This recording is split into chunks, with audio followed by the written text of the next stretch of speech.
This is Build It Baby, the show for big ideas, brave pivots, and bold next chapters. So let's do it. Let's build it, baby.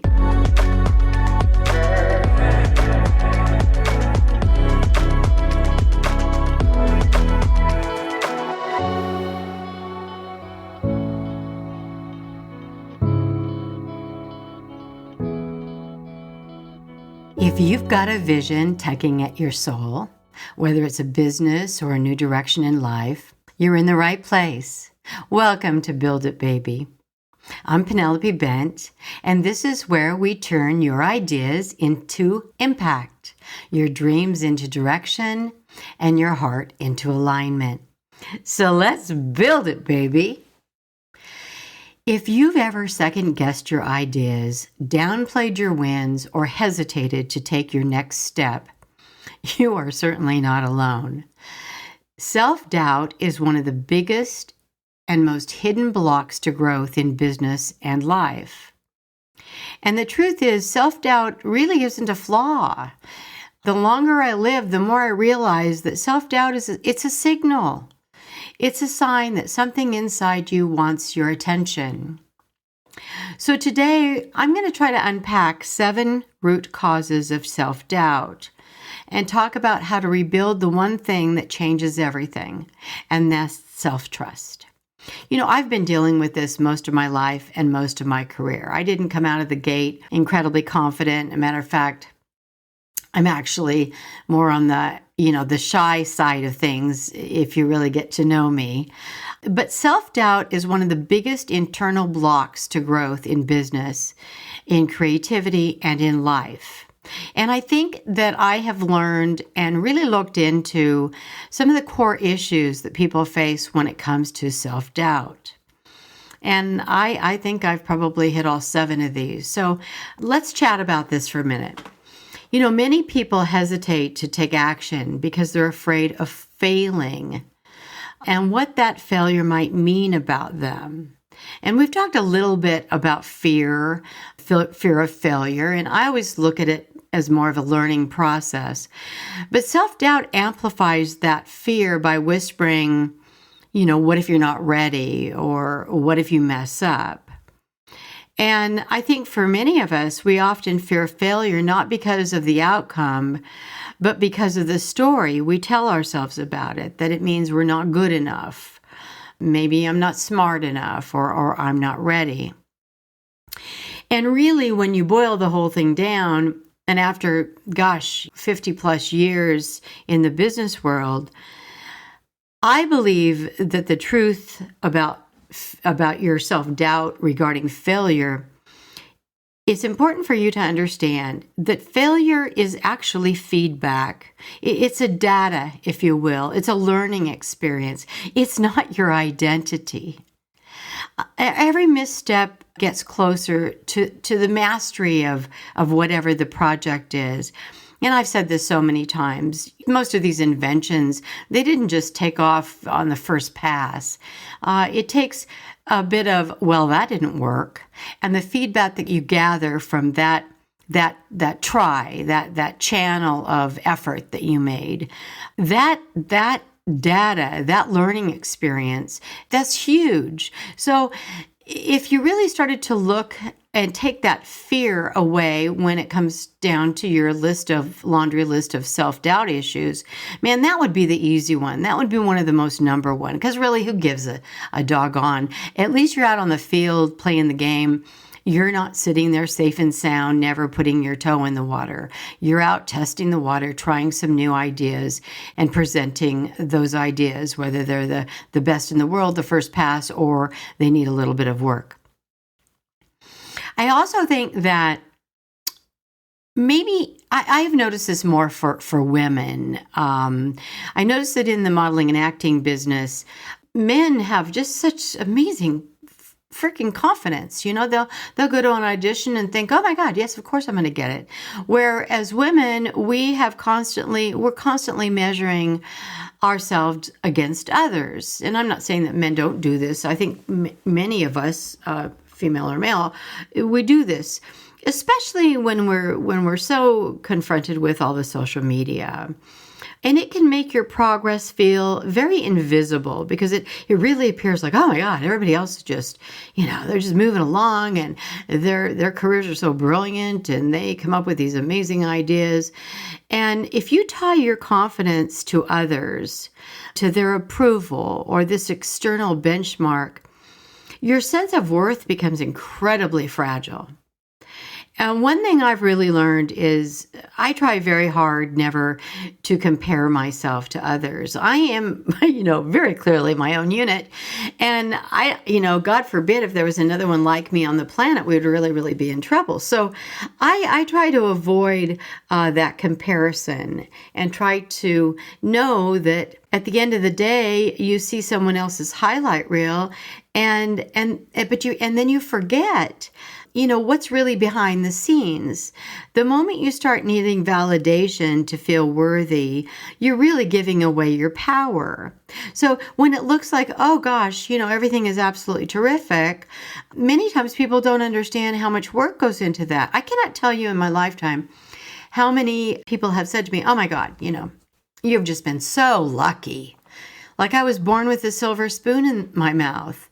I mean, maybe a little bit of luck, but honestly, I think it's really about my effort and about the courage, when I'm scared to death to step out there and throw the spaghetti against the wall. So I think the truth is that measuring progress against the previous you or someone else's path is really a big mistake. And I'm going to talk about that in an upcoming podcast about, our previous experiences. I mean, did all the spaghetti that I threw on the wall, did it all stick? Oh, hell no. Of course it didn't. But I just keep throwing it out there again because some of it does stick. And so I think that's important. And when folks think, oh gosh, I'm lucky and this was so easy, they don't see the amount of time and effort and hours that go in to creating a successful business or a life that's full of joy. So don't compare yourself to others, and certainly don't compare yourself to the previous you if you had a bit of a misstep. And then this is something that I'm hearing a lot about now. Number 3, it's the imposter syndrome. And wow, I didn't realize how big this piece was, but I started reading about it and I started hearing friends talk about feeling like even high achievers, they experience this fear of being found out, that I really don't know this or that, or that I'm not deserving of success. I think self-doubt shows up as, who am I to do this? I have had that sentence run through my brain. I've mentioned it before on more than one occasion. And even though most successful people question whether they deserve their seat at the table, the truth is here that you earned your experience. Your confidence doesn't mean never doubting. It just means acting anyway. So going out and taking the next step, even when you're doubting yourself, even when you're doubting the concept, you have to prove it to yourself. At least I do. I have to follow the breadcrumbs all the way through. And then when it's just a pile of poop, I go, okay, well, that totally didn't work. But the truth is that you earned your experience. It means getting out there and at least with the self-doubt, acting upon the idea. And I think you'll definitely have just amazing results. And then what I've always talked about is in our culture, we have such an overemphasis on credentials. Everyone needs this self-recognition or this environment that rewards the hustle over authenticity. And, I've said this before, I didn't have an opportunity to get a degree. I did go to college. I actually went to school to become a nurse. And then, right before the moment of that graduation, I realized that was a business that was stealing my soul. It was stealing who I was. I was going to have to tap down everything that my heart feels so that I could maintain the professionalism that is required in that business.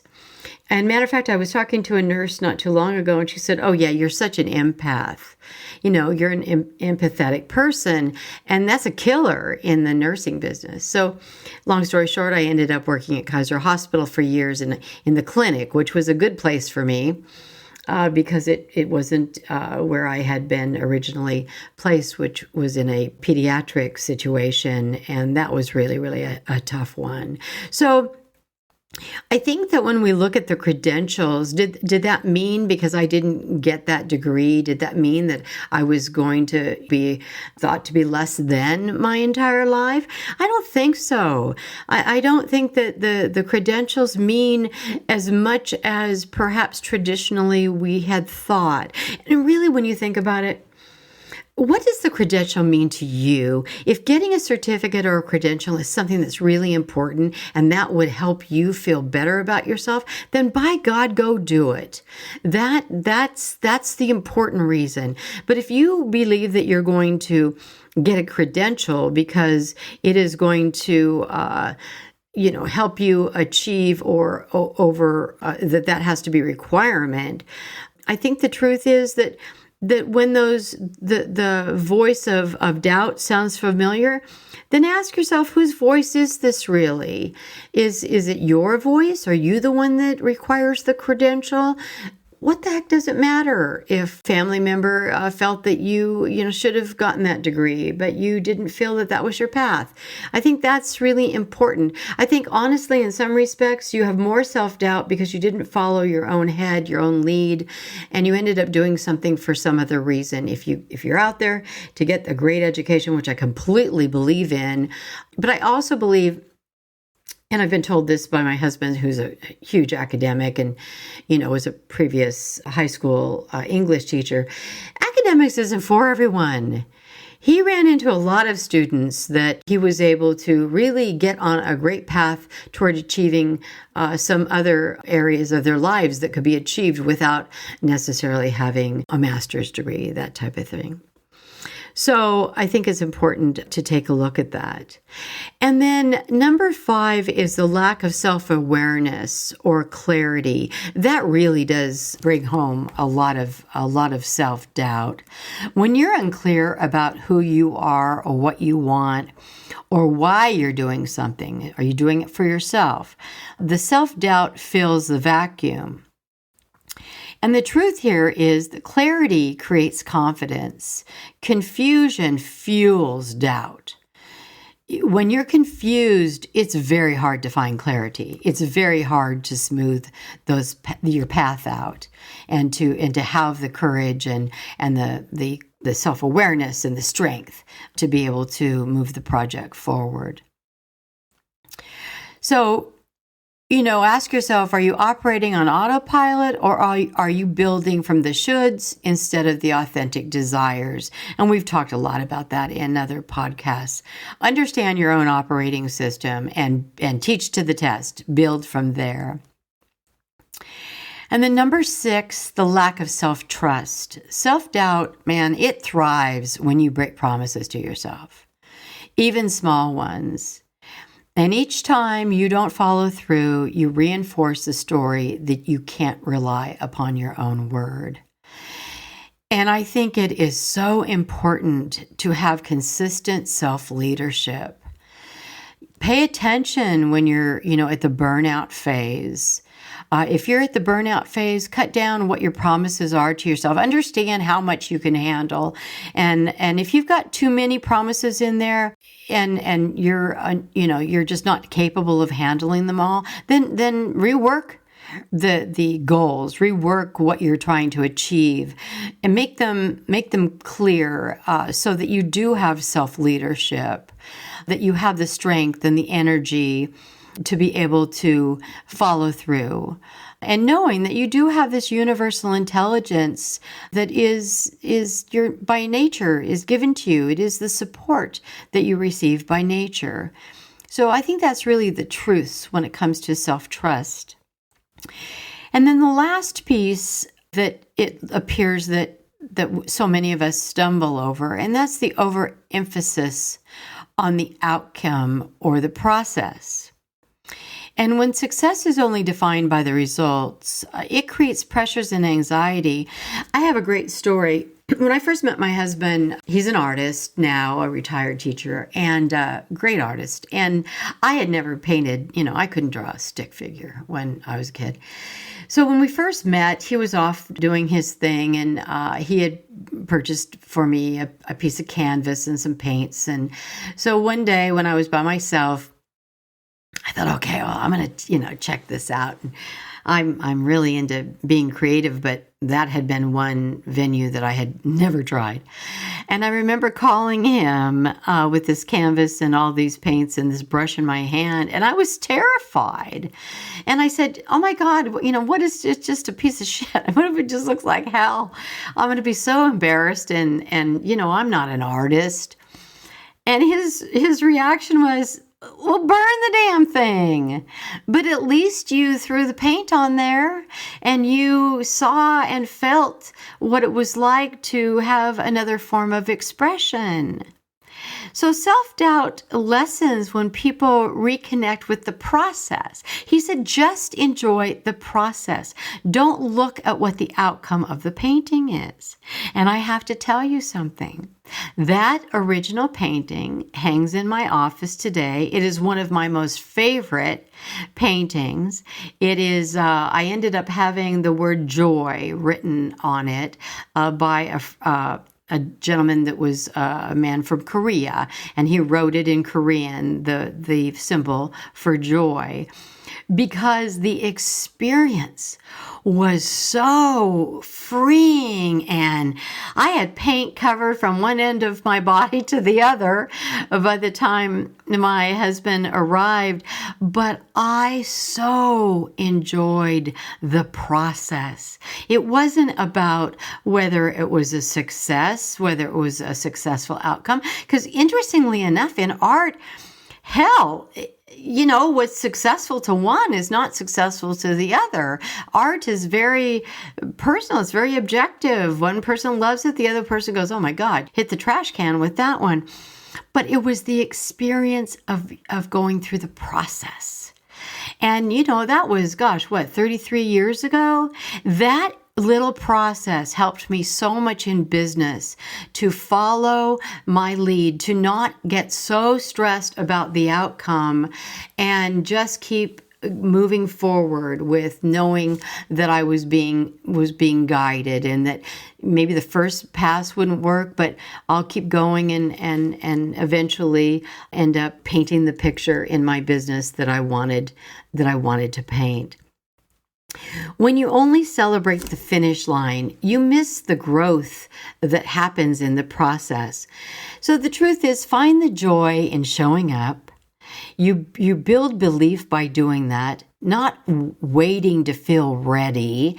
Just get out there, throw the thoughts on the canvas, make it happen. We talked a little bit about that in what picture are you painting. So I think it's important to understand that self-doubt isn't the enemy. It's an invitation. It's your inner self saying, hey, are we still aligned? If it feels right, if you can overlook some of these core issues that block us, then you start leading from self-trust instead of from self-doubt. And you stop chasing validation and start building momentum. And I think most importantly, you begin to build your business with your confidence and your life from the inside out. So my feeling is tackle the self-doubt head on. Learn about it. Learn that you're not the only guy that shows up terrified and learns to keep pushing forward even when that self-doubt stands in the way. So here's the part where I tell you exactly what I know. These are my knowings, the things I no longer question because they've shown themselves to me again and again. Not from a book, but from building, getting knocked down, getting back up, and doing this work in the real world. Okay, these are my knowings. Number 1, I know that I have everything I need to build the life of my dreams. I just need to trust in the gifts that I have been given. Number 2, I know that I have an intelligent, creative partner in the universe that I can always count on for clarity and direction. And number 3, when I am afraid and self-doubt creeps into my mind, I know to be still. I know at my core all is well. I open for the feeling of all good in my world. I know that my path will be clear, and I know to step out. So those are my knowings. Okay, so here we go with the listener questions. Okay, this is from, wow, this is exciting. This is from Celine in Oakville, Ontario, Canada. Well, hey, to all those up there in Canada, gosh, thanks for listening. This is very exciting. So this is from Celine, and her question is, oh, this is a great question. When I listen to you, you are always up. Are you like that every day or just for the show? Oh, gosh, Celine, thanks for asking that question. I have actually been asked that question several times in my lifetime, for sure. And my answer to your question is, yep, pretty much. And here is, I think there is a how and a why to my up. Do I jump out of bed every day thrilled about life? I do. I have probably done that from the time that I was very, very young. I get so excited about what the day is going to offer. I've always been like that. But I do have great confidence in the universe and in the people that I surround myself with. So I'm jumping out into a world that I'm protecting. I'm a strong believer in protecting the quality of my life.